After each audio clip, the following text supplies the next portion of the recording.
Assalamualaikum warahmatullahi wabarakatuh. Apa kabar sahabat beriman?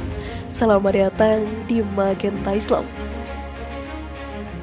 Nabi Musa alaihissalam merupakan salah satu yang memiliki ketabahan yang sangat tinggi. Bahkan beliau mendapatkan gelar Ulul Azmi. Tentunya berbagai macam cobaan serta rintangan telah dihadapi. Namun semua itu tidak menggoyangkan niat untuk menyebarkan ajaran Allah Subhanahu wa Ta'ala kepada para umatnya. Dalam satu kisah beliau pernah berbincang dengan Allah Subhanahu wa Ta'ala tentang amalan ibadah apa yang paling disukai oleh Allah Ta'ala. Lalu amalan ibadah apakah itu? Simak video ini hingga akhir ya, agar pemahaman kalian utuh dan tidak tersesat. Berikut ketika Nabi Musa bertanya kepada Allah amalan apa yang paling disukai, versi dari Magenta Islam.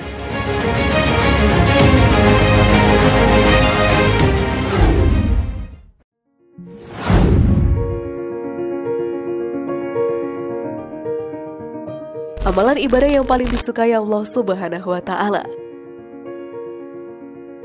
Setiap amalan dan ibadah yang kita lakukan pastinya akan membawa kita semakin dekat dengan surga. Pahala yang melimpah akan kita dapatkan, serta kebahagiaan dunia pun kita rasakan. Namun ada satu amalan yang paling disukai oleh Allah Subhanahu wa Ta'ala. Imam Al-Ghazali dalam kitabnya Mukasyafatul Qulub mengisahkan dialog Nabi Musa dengan Allah Ta'ala. Pada suatu ketika, Musa alaihissalam sudah mendapatkan dan menjalankan berbagai macam amalan yang diperintahkan kepadanya. Rasa penasaran pun muncul di hati Musa alaihissalam tentang amalan apa yang paling disukai oleh Allah Subhanahu wa Ta'ala. Dirinya pun bertanya kepada Allah Subhanahu wa Ta'ala, apakah salatnya yang menjadi ibadah paling disukainya?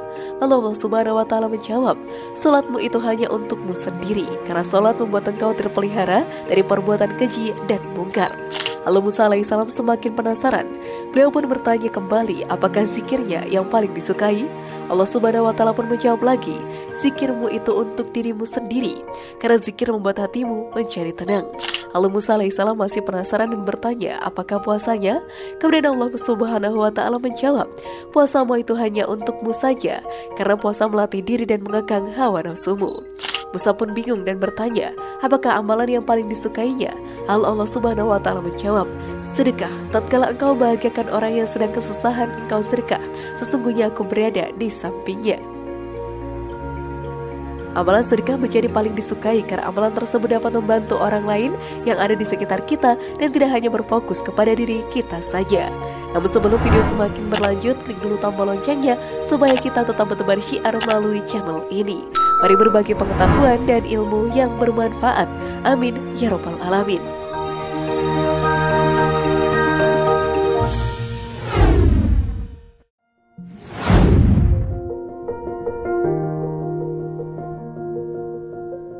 Pahala sedekah tidak akan pernah putus. Kita tidak akan hidup selamanya di dunia ini. Kematian pasti akan datang menjemput. Semua itu sahabat beriman sudah ditakdirkan oleh Allah Subhanahu wa Ta'ala. Tidak akan bisa kita menghindarinya walau sudah berusaha sekuat apapun itu. Maka dari itu sebagai umat yang beriman dan bertakwa kepada Allah Ta'ala, kita melakukan ibadah dan amalan baik akan mendapatkan pahala yang menjadi bekal di akhirat nantinya. Salah satu amalan yang membuat pahala yang kita dapatkan tidak pernah terputus walau sudah meninggal adalah bersedekah. Dijelaskan dalam hadis, apabila manusia itu meninggal dunia, maka terputuslah segala amalnya kecuali 3, yaitu sedekah jariah, ilmu yang bermanfaat, dan doa anak soleh yang berdoa baginya. Hadis riwayat Muslim. Sedekahkanlah harta yang kita miliki, tidak akan ada kerugian yang kita dapatkan. Tetapi balasan Allah Subhanahu wa Ta'ala sangatlah luar biasa bagi umat yang rajin dalam bersedekah.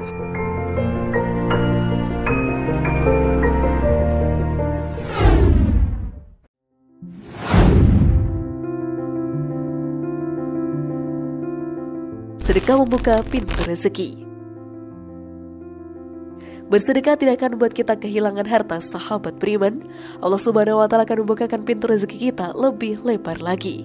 Dijelaskan dalam Al-Quran, katakanlah, sesungguhnya Tuhanku melapangkan rezeki bagi siapa yang dikehendakinya di antara hamba-hambanya dan menyempitkan bagi siapa yang dikehendakinya. Dan barang apa saja yang kamu nafkahkan, maka Allah akan menggantinya dan dialah pemberi rezeki yang sebaik-baiknya. Quran Surat Saba ayat 39. Lalu setiap sedekah yang kita berikan, Allah Subhanahu wa Ta'ala akan menggantinya berkali-kali lipat. Semua itu adalah janji dari Allah Ta'ala. Dalam Al-Quran dijelaskan, perumpamaan nafkah yang dikeluarkan oleh orang-orang yang menafkahkan hartanya di jalan Allah adalah serupa dengan sebutir benih yang menumbuhkan 7 bulir. Pada tiap-tiap bulir 100 biji, Allah melipat gandakan ganjaran bagi siapa yang Dia kehendaki. Dan Allah Maha Luas karunia-Nya lagi Maha mengetahui. Quran Surat Al-Baqarah ayat 261. Berugilah bagi umat yang jarang bersedekah.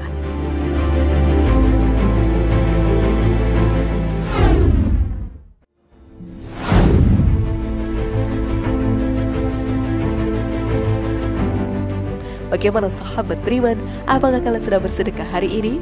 Semoga informasi tadi bermanfaat ya dan membuat kita berpikir lebih bijak. Mari bangun Magenta Islam ini dengan cara klik tombol subscribe, like, share, dan aktifkan tombol loncengnya. Wassalamualaikum warahmatullahi wabarakatuh dan jangan lupa tonton video yang lainnya.